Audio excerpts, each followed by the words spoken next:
الحمدللہ رب العالمین والصلاة والسلام علی سید المرسلین اما بعد فاعوذ باللہ من الشیطان الرجیم بسم اللہ الرحمن الرحیم۔ اللہ تبارک و تعالیٰ نے اپنے محبوب علیہ السلام کو جو شانیں، جو فضائل، جو کمالات عطا فرمائے ہیں، وہ ظاہر سی بات ہے کہ ہمارے عقلوں سے تو ماورا ہیں۔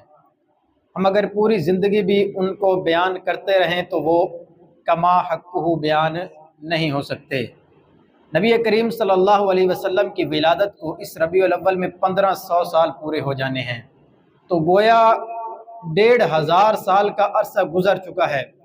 ہر سال ربیع الاول آتا ہے، علماء نبی کریم علیہ السلام کے فضائل بیان کرتے چلے آ رہے ہیں، کتابیں لکھی جا رہی ہیں، لیکن آج تک نبی کریم علیہ السلام کے کمالات بیان ہو رہے ہیں لیکن ختم نہیں ہو رہے۔ یہ اللہ تبارک و تعالیٰ نے اپنے محبوب علیہ السلام کو شان عطا فرمائی۔ قرآن پاک میں فرمایا وَرَفَعْنَا لَكَ ذِكْرَكَ، اے محبوب صلی اللہ علیہ وسلم، ہم نے آپ کی خاطر آپ کے ذکر کو بلند کر دیا۔ اب قیامت تک جیسے جیسے عرصہ بڑھتا جائے گا، نبی کریم علیہ السلام کا ذکر خیر بھی بڑھتا چلا جائے گا۔ اب دیکھیں نا، جب نبی کریم علیہ السلام نے ظاہری طور پر اس دنیا سے پردہ فرمایا تو کم و بیش 1,24,000 صحابہ کرام موجود تھے، لیکن جیسے جیسے عرصہ گزرتا چلا جا رہا ہے، آج ایک اندازے کے مطابق 2.5 ارب سے زیادہ مسلمان اس دنیا کے اندر موجود ہیں۔ کہاں 1,24,000 تھے جو نبی کریم علیہ السلام کا ذکر کرتے تھے، اور کہاں آج 2.5 ارب لوگ ہیں جو اپنے محبوب علیہ السلام کے فضائل بیان کرتے ہیں، آپ کے کمالات بیان کرتے ہیں۔ تو نبی کریم علیہ السلام کا ذکر دن بدن اللہ پاک نے جو وعدہ فرمایا، تو آپ کا ذکر جو ہے وہ بلند ہوتا چلا جا رہا ہے، بڑھتا چلا جا رہا ہے۔ یہ اللہ پاک نے اپنے محبوب علیہ السلام کو شان عطا فرمائی۔ اب ہم ظاہری طور پر نبی کریم علیہ السلام کے جسم اطہر کو دیکھتے ہیں۔ اللہ تبارک و تعالیٰ نے آپ کے جسم انور میں کتنے کمالات رکھے تھے اور کتنے معجزات نبی کریم علیہ السلام کے جسم منور سے ظاہر ہوئے۔ آج ہم تھوڑا سا ان کے بارے میں سنیں گے۔ حضرت مصعب بن عمیر رضی اللہ تعالیٰ عنہ عظیم صحابی رسول ہیں، اور ان کی داستان بھی بڑی درد بھری ہے۔ کبھی انشاءاللہ ان کا واقعہ بیان کریں گے کہ کیسے ایمان لانے سے پہلے ہزاروں درہم کا جو ہے وہ آپ کپڑے پہنا کرتے تھے، اور اتنی عمدہ اور اعلیٰ خوشبوئیں لگانا، اور لوگ کہتے تھے کہ جس گلی سے مصعب بن عمیر گزر جاتے ہیں وہاں سے خوشبوئیں آتی رہتی ہیں، اتنی اعلیٰ قسم کی خوشبو آپ لگاتے تھے۔ لیکن جب اسلام قبول کیا نا، تو اسلام نے پھر ہر طرح سے امتحان بھی لیا۔ پھر زندگی میں جو کچھ ہوا وہ تو الگ بات ہے۔ جب حضرت مصعب بن عمیر رضی اللہ تعالیٰ عنہ شہید ہو گئے، صحابہ کرام نے نبی کریم علیہ السلام کی بارگاہ میں حاضر ہو کر عرض کی، یا رسول اللہ صلی اللہ علیہ وسلم، مصعب بن عمیر شہید ہو گئے ہیں، لیکن ان کو کفن دینے کے لیے کپڑا موجود نہیں ہے۔ وہ مصعب بن عمیر جو 400 درہم کا کپڑا پہنا کرتے تھے، اتنا مہنگا کپڑا، جب اسلام قبول کیا اور شہید ہوئے تو کفن دینے کے لیے کپڑا بھی موجود نہیں تھا۔ نبی کریم علیہ السلام نے جب سنا تو آپ کی آنکھوں سے آنسو جاری ہو گئے کہ میرے غلام اسلام لانے سے پہلے اتنی چیزیں ان کے پاس تھی، لیکن اسلام لانے کے بعد یہ امتحان ہوا، اور اللہ تبارک و تعالیٰ کی رضا پر وہ راضی رہے۔ انہوں نے پوری زندگی کوئی شکوہ شکایت نہیں کی، لیکن آج ہم نے اسلام کو کچھ دیا بھی نہیں اور لوگ شکایت کر رہے ہوتے ہیں، میرے پاس تو یہ بھی نہیں ہے، میرے پاس تو یہ بھی نہیں ہے، مسلمان تو غریب ہیں، کفار کے پاس کتنی نعمتیں آ گئی، ہم تو مشکلات کے اندر ہیں، پریشانیوں کے اندر ہیں۔ غور کریں، صحابہ کرام ایک ایک صحابی کی آپ داستان اٹھا کر دیکھیں تو آپ کی آنکھوں سے بلا اختیار آنسو نکل آئیں گے کہ کتنے اعلیٰ اور کتنے مال کے اندر وہ زندگی گزار رہے تھے، لیکن اسلام قبول کرنے کے بعد اسلام نے امتحان لیا، لیکن انہوں نے اپنی زبان پر کبھی شکایت والے حروف نہیں لے کر آئے۔ آخرکار صحابہ کرام نے عرض کی، یا رسول اللہ صلی اللہ علیہ وسلم، اتنا کپڑا موجود ہے، اگر چہرے پر کرتے ہیں تو آپ کے پاؤں ننگے ہو جاتے ہیں، اگر پاؤں پر کرتے ہیں تو آپ کا چہرہ ننگا ہو جاتا ہے۔ نبی کریم علیہ السلام نے فرمایا، اے میرے صحابہ، جو کپڑا موجود ہے مصعب بن عمیر کے چہرے پر کر دو اور پاؤں کی طرف گھاس ڈال کر آپ کو کفن دے کر دفن کر دیا جائے۔ یہ ہے صحابہ کرام کی شان کہ انہوں نے دین اسلام کی خاطر ہر قربانی دی، اپنی جان تک، اپنا مال، سب کچھ، اپنا گھر جو ہے وہ قربان کر دیا، لیکن کبھی شکایت نہیں کی اسلام نے ہمارے ساتھ کیا کر دیا۔ ہم اتنے مال کے اندر تھے، ہم اتنی آسائشوں کے اندر اتنے آرام سے زندگی گزار رہے تھے، تو کیا مجبوری تھی کہ اسلام قبول کر کے اپنا سب کچھ لٹا دیا؟ فقط نبی کریم علیہ السلام کی محبت میں اور دین اسلام کی سربلندی کی خاطر۔ آج لوگ چند ٹکے کی ان کی اوقات نہیں ہوتی اور وہ اٹھ کر صحابہ کرام کے خلاف باتیں کرنا شروع کر دیں، اور دین اسلام کے لیے کبھی کچھ کیا ہی نہ ہو، اتنی آسائشوں کے اندر زندگی گزار رہے ہوں، اور وہ زبان درازی کرے صحابہ کرام کے اوپر جنہوں نے اپنی جان، اپنا مال، اپنا تن من دھن بچے سب کچھ قربان کر دیا، اور یہ دین اسلام ہم تک پہنچایا۔ آج احسان فراموش بنتے ہوئے جو ہے وہ ان کے بارے میں زبان درازی کریں لوگ۔ ایک ایک صحابی کی داستان جو ہے وہ درد سے بھری ہوئی ہے۔ روایت سنیے، نبی کریم علیہ السلام نے حضرت مصعب بن عمیر رضی اللہ تعالیٰ عنہ کو مدینہ منورہ ہجرت کرنے سے پہلے ہی مدینہ منورہ میں بھیج دیا، تاکہ حضرت مصعب بن عمیر جو ہے وہ لوگوں کو جا کر نیکی کی دعوت دیں، اسلام کی طرف بلائیں، اور پھر چند عرصے کے بعد نبی کریم علیہ السلام بھی ہجرت کر کے جو ہے وہ مدینہ منورہ تشریف لے آئے۔ اب ہوا یہ کہ جب حضرت مصعب بن عمیر رضی اللہ تعالیٰ عنہ مدینہ منورہ پہنچے، آپ نے لوگوں کو نیکی کی دعوت دی، تو کئی سارے لوگوں نے آپ کے ہاتھ پر دین اسلام قبول کیا۔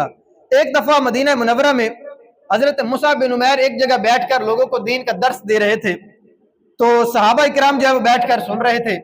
انہی میں سے ایک صحابی تھے حضرت ابو عبد الرحمن رضی اللہ تعالیٰ عنہ۔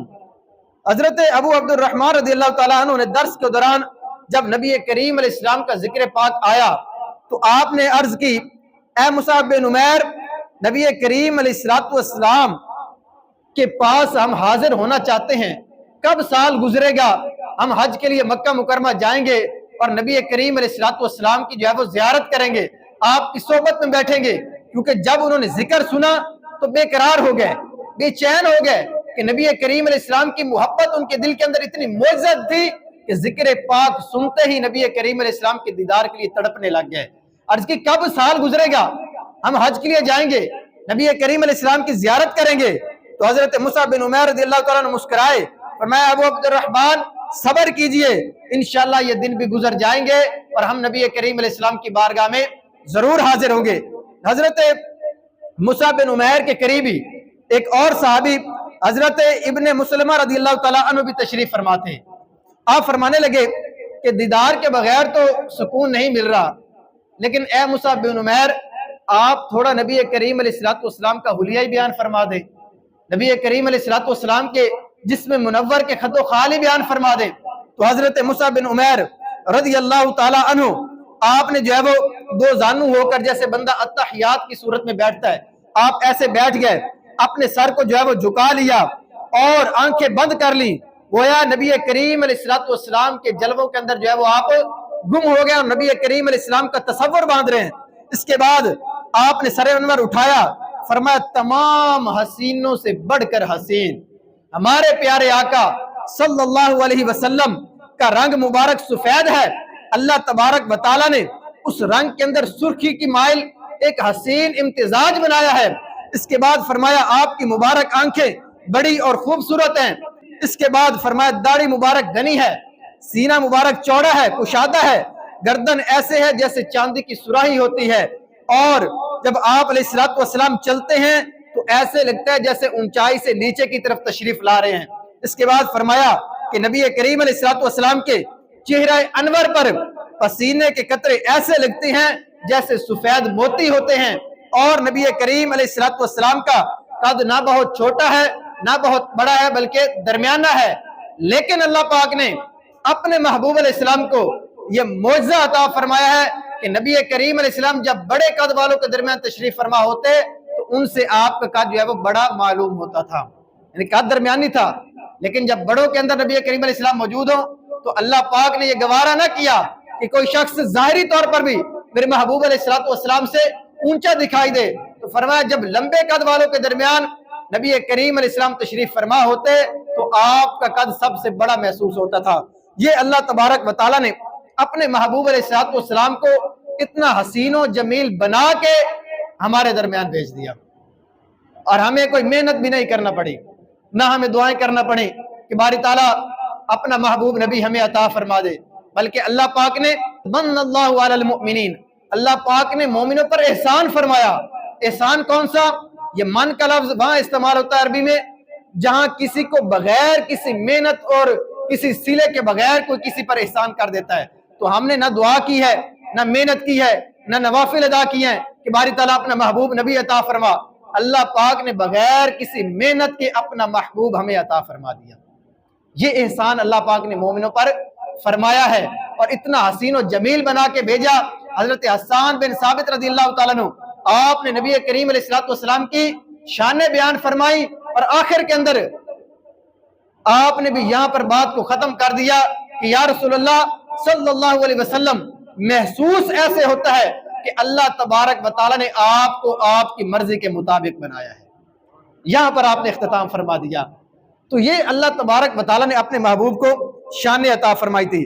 اب یہ سارا حلیہ، سارا نبی کریم علیہ السلام کے خد و خال حضرت مصعب بن عمیر رضی اللہ تعالیٰ عنہ نے صحابہ کرام کے سامنے بیان فرمائے۔ تو اس سے پتہ کیا چلا کہ جیسے اللہ تبارک و تعالیٰ نے باطنی طور پر اپنے محبوب علیہ السلام کو کمالات عطا فرمائے ہیں، ایسے ہی ظاہری طور پر بھی اللہ پاک نے اپنے محبوب علیہ السلام کو کمالات عطا فرمائے ہیں، اور ایسا حسین و جمیل بدن اور ایسا حسین و جمیل جسم عطا فرمایا ہے جو کائنات کے اندر کسی کو عطا نہیں کیا گیا۔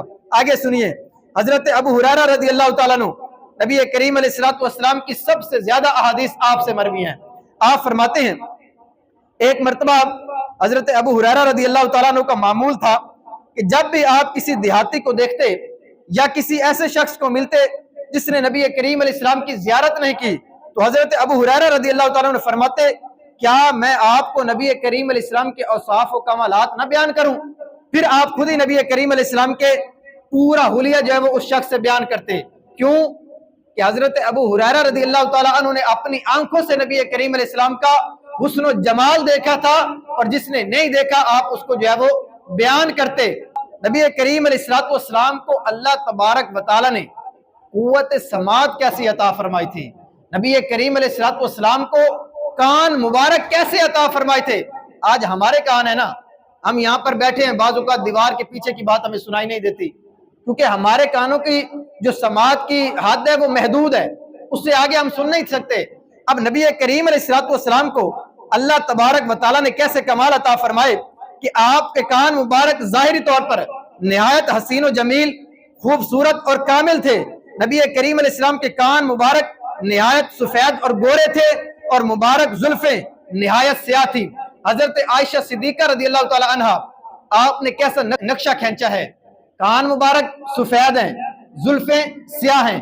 اب نقشہ سنیے گا، سیدہ عائشہ صدیقہ رضی اللہ تعالیٰ عنہ فرماتی ہیں نبی کریم علیہ السلام کی مبارک زلفوں کے درمیان سفید کان ایسے لگتے تھے جیسے رات کی تاریکی میں دو ستارے چمک رہے ہیں، یعنی سیاہ زلفیں ہیں اور درمیان میں سفید کان چمک رہے ہیں۔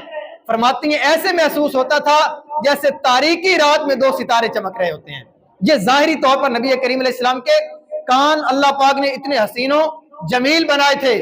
اب آگے ان کانوں کی قوت سماعت کیسی ہے وہ سنیے۔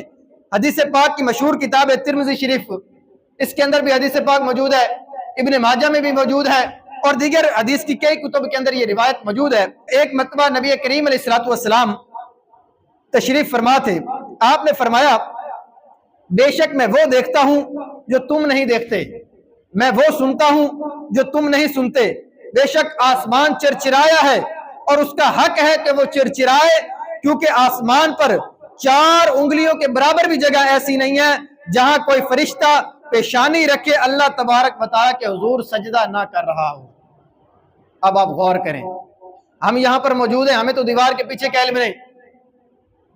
نبی کریم علیہ السلام نے زمین پر بیٹھ کر ہزاروں کلومیٹر دور آسمانوں کو صرف دیکھا ہی نہیں، بلکہ وہاں پر آسمان کے چرچرانے کی جو آواز تھی اس کو بھی سنا، اور ساتھ یہ بھی دیکھا کہ آسمان چرچرا کیوں رہا ہے۔ فرمایا وہاں پر ایسی کوئی جگہ نہیں ہے جہاں پر 4 انگل کے برابر جگہ بھی نبی کریم علیہ السلام سے پوشیدہ نہیں ہے، زمین کی نہیں آسمان کی۔ فرمایا کہ آسمان کی 4 انگل برابر جگہ بھی ایسی نہیں ہے جہاں پر اللہ تبارک و تعالیٰ کا کوئی فرشتہ پیشانی رکھ کر اللہ تبارک و تعالیٰ کے حضور سجدہ نہ کر رہا ہو۔ یہ قوت سماعت اپنے محبوب علیہ الصلوۃ والسلام کو اللہ تبارک و تعالیٰ نے عطا فرمائی ہے۔ اور آپ سنیے، بخاری شریف کی روایت ہے، ایک مرتبہ نبی کریم علیہ الصلوۃ والسلام فجر کے وقت اپنے مؤذن حضرت بلال رضی اللہ تعالیٰ عنہ سے نبی کریم علیہ السلام نے فرمایا، اے بلال، مسلمان ہونے کے بعد جو تم نیک اعمال کرتے ہو ان میں کون سا خاص عمل کرتے ہو؟ بے شک میں نے جنت میں اپنے آگے آگے تمہارے قدموں کی آواز سنی ہے۔ بخاری شریف کی حدیث پاک ہے۔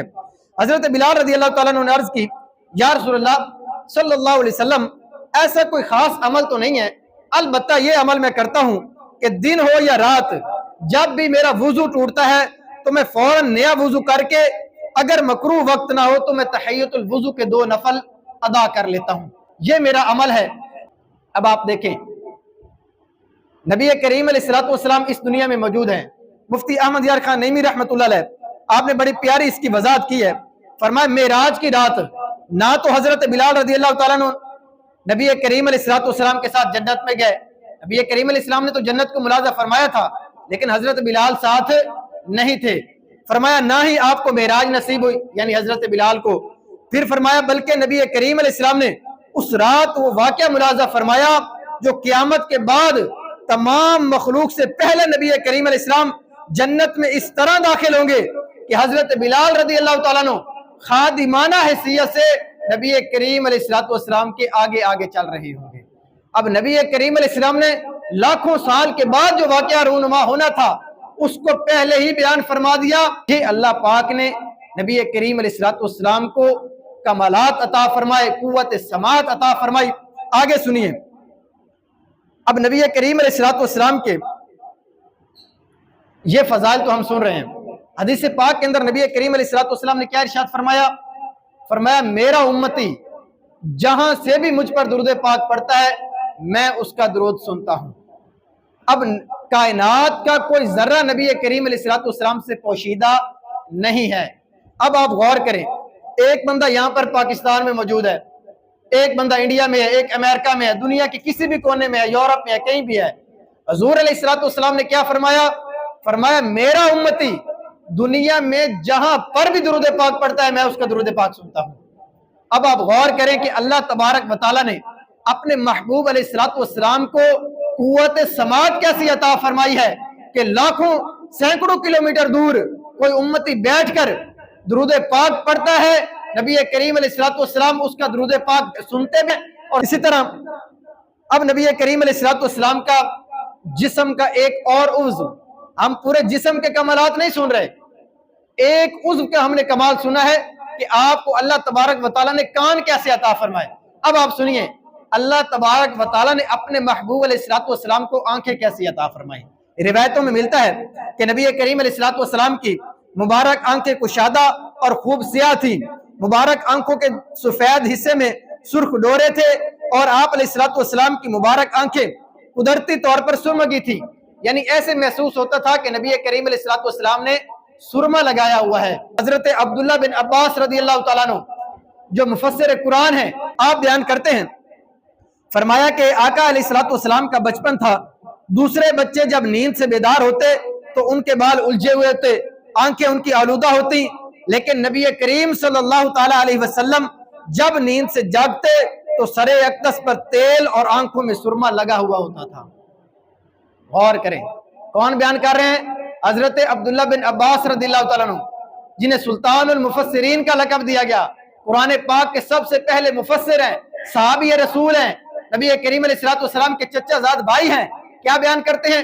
اب ظاہری طور پر ہم بھی جب سوتے ہیں اٹھتے ہیں تو ہمارے بال الجھے ہوئے ہوتے ہیں، جب وہ ہمارے چہرے سے نیند کے آثار ظاہر ہوتے ہیں، لیکن فرماتے ہیں کہ جب نبی کریم علیہ السلام نیند سے بیدار ہوتے تو آپ کے سر اقدس پر تیل لگا ہوا ہوتا اور آپ کی آنکھوں میں سرما لگا ہوا ہوتا تھا۔ یہ اللہ پاک نے آپ کو آنکھیں عطا فرمائی۔ اب ان آنکھوں کے کمال کیسے تھے؟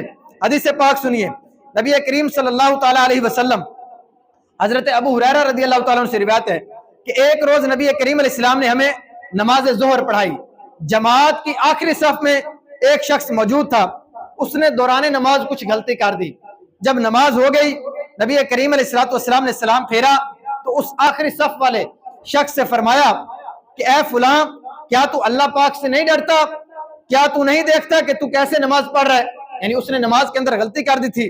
پھر نبی کریم علیہ السلام نے فرمایا کیا تم یہ سمجھتے ہو کہ مجھ پر تمہارا کوئی عمل چھپا رہتا ہے؟ اللہ پاک کی قسم میں پیچھے سے بھی ایسے ہی دیکھتا ہوں جیسے اپنے آگے سے دیکھتا ہوں۔ یہ اللہ تبارک و تعالیٰ نے اپنے محبوب علیہ السلام کو قوت بصارت عطا فرمائی تھی۔ اب ہم آگے دیکھ رہے ہیں، ہمیں پیچھے کا کچھ پتہ نہیں ہے، ہمیں اس سائڈ سے بھی ایک لمٹ کے بعد کچھ محسوس نہیں ہوتا، کچھ پتہ نہیں چلتا، لیکن اپنے محبوب علیہ السلام کو اللہ تبارک و تعالیٰ نے یہ شان عطا فرمائی تھی۔ فرمایا جیسے نبی کریم علیہ السلام اپنے آگے دیکھتے ہیں ایسے ہی نبی کریم علیہ السلام اپنے پیچھے بھی دیکھتے ہیں، اپنے دائیں بھی دیکھتے ہیں، اپنے بائیں بھی دیکھتے ہیں۔ ہر سمت اللہ تبارک و تعالیٰ نے اپنے محبوب علیہ السلام پر ظاہر فرما دی ہے۔ اور ان آنکھوں کی کیسی قوت ہے، حدیث پاک کے اندر کیا بیان فرمایا؟ ایک مرتبہ نبی کریم علیہ السلام جا رہے تھے، آپ نے دیکھا ایک قبر کے پاس سے گزرے، فرمایا ان قبر والوں پر عذاب ہو رہا ہے، ساتھ میں وجہ بھی بیان فرما دی۔ کوئی اتنا بڑا عمل نہیں جس کی وجہ سے عذاب ہو، بلکہ معمولی سے عمل ہے۔ ایک جو ہے وہ پیشاب کی چھینٹوں سے نہیں بچتا تھا اور دوسرا جو ہے وہ چگل خور تھا۔ ان دونوں بندوں کو اللہ پاک کا عذاب ہو رہا ہے۔ اب آپ دیکھیں کہ ایک بندہ قبر کے اندر موجود ہے، ہم قبروں کے اوپر جاتے ہیں، ہمیں کچھ محسوس ہوتا ہے کہ قبر کے اندر کیا ہو رہا ہے، کیونکہ قبر جو ہے وہ عالم بھی دوسرا ہے۔ ہم عالم دنیا میں ہیں، قبر عالم برزخ ہے، ہمیں نہیں پتا کہ وہاں پر میت کے ساتھ کیا ہو رہا ہے۔ اللہ تبارک و تعالیٰ نے اپنے محبوب علیہ السلام کو یہ قوت بصارت عطا فرمائی۔ آپ نے قبر کے اندر اب صرف یہ نہ دیکھیں کہ چند من جو ہے وہ مٹی ہے اس کے نیچے مردہ موجود ہے، بلکہ نہیں، وہ عالم بھی دوسرا ہے، عالم برزخ ہے، ہم عالم دنیا میں ہیں۔ نبی کریم علیہ السلام نے عالم دنیا میں رہتے ہوئے عالم برزخ کے اندر ان کی اس حالت کو بھی ملاحظہ فرما لیا کہ ان پر عذاب ہو رہا ہے، اور ساتھ میں آپ کو وجہ بھی معلوم ہو گئی کہ کس وجہ سے ان دونوں کو عذاب ہو رہا ہے۔ یہ اللہ تبارک و تعالیٰ نے اپنے محبوب علیہ السلام کو قوت بصارت عطا فرمائی تھی۔ اب دیکھتے چلے جائیں آپ کے نبی کریم علیہ السلام کے دیگر اعضاء، نبی کریم علیہ السلام کے ہاتھ مبارک کے معجزات دیکھیں۔ کئی صحابہ ہیں، جنگ کے دوران ایک صحابی کی آنکھ نکل گئی، نبی کریم علیہ السلام نے اسے اٹھا کر واپس رکھا، اپنا لعاب دہن لگایا، اللہ تبارک و تعالیٰ نے اس کی برکت سے ان کی آنکھ کو ٹھیک فرما دیا۔ اور صحابی یہاں تک بیان کرتے ہیں کہ مجھے دوسری آنکھ کی نسبت اس آنکھ سے زیادہ تیز دکھائی دینے لگی۔ دیکھتے چلے جائیں، احادیث کی کتابیں، سیرت کی کتابیں ان معجزات سے، ان واقعات سے بری پڑی ہیں۔ اللہ تبارک و تعالیٰ نے اپنے محبوب علیہ السلام کے جسم اطہر کو ظاہری طور پر اور باطنی طور پر کتنے کمالات سے نوازا۔ تو اسی محبوب علیہ السلام کا جشن ولادت آ رہا ہے، تو ایک امتی ہونے کے ناطے، ایک غلام ہونے کے ناطے ہمیں چاہیے جوش جذبے کے ساتھ محبت رسول کے اندر اچھے طریقے سے جشن ولادت گزاریں، جلوس میلاد میں شرکت کریں، نبی کریم علیہ السلام کی محبت کے اندر جلوس پاک میں جائیں، محافل کا انعقاد کریں، اپنے گھروں کو سجائیں۔ انشاءاللہ اس کی برکت سے اللہ تبارک و تعالی ہماری دنیا اور آخرت بھی سنوار دے گا۔ آمین بجاہ النبی الامین صلی اللہ علیہ وسلم۔